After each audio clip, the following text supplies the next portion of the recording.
I feel like I've probably mentioned this in other videos, and I don't know if I've made a video on it already. I may have, and I've just completely blanked it, but even if I have, it's worth a second video, because this is the one thing I will stand by forever.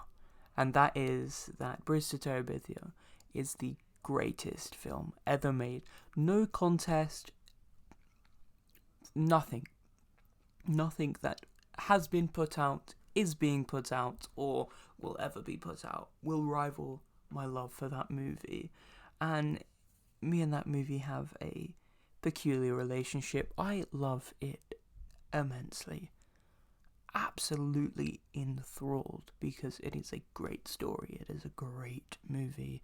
But also, it's like that one thing that I watched when I was like 9-ish, 8, 9, and was absolutely traumatized by it, and still to this day feel tempted to cry over the ending of that movie. But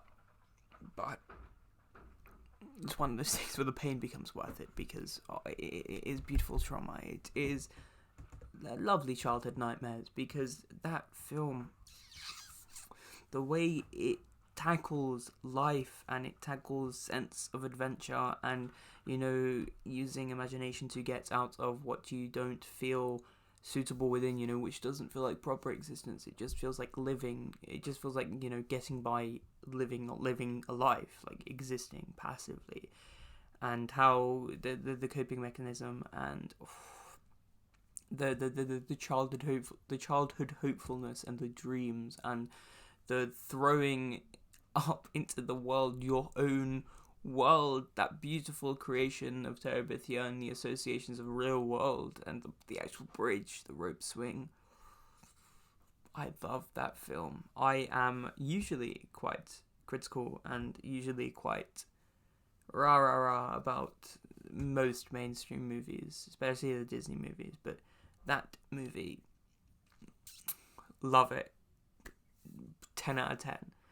I would not say this about any other film, and I know this isn't coming from a proper, critical place, because this is personal experience, my own, feelings with the movie. Yeah, but fuck, this is one case I can say, fuck critical thinking. This beats out all rationality and is the best, and you are not going to argue me on that one. If you haven't seen it, watch it.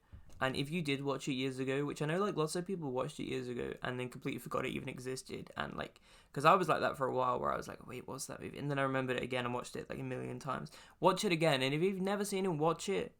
And if you have seen it and you know the film and watch it again. It is so worth it. And the pain, the smiles, that little hug at the end. Oh, not at the end, but the last scene. No, that film, it gets me still, at my big age, as much as it did, if not more, when I was 8 years old. And I love the dynamic between Jess and Leslie. I love the simplicity of the child's mind, the developing mind, and how it turns the world into a rational playground.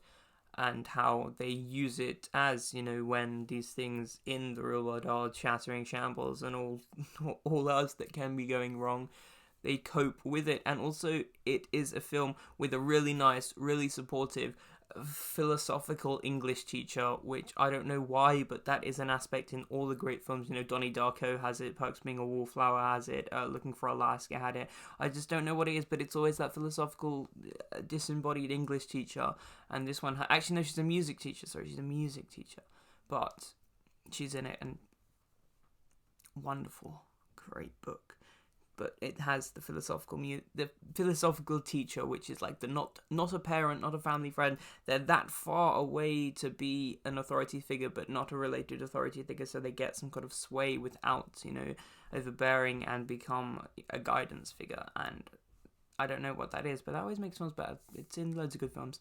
But yes, anyways, watch Bridge to Terabithia again and again and again and again. And you will not allowed to disagree with this. This is my fact. This is a priori fact. This is set in stone.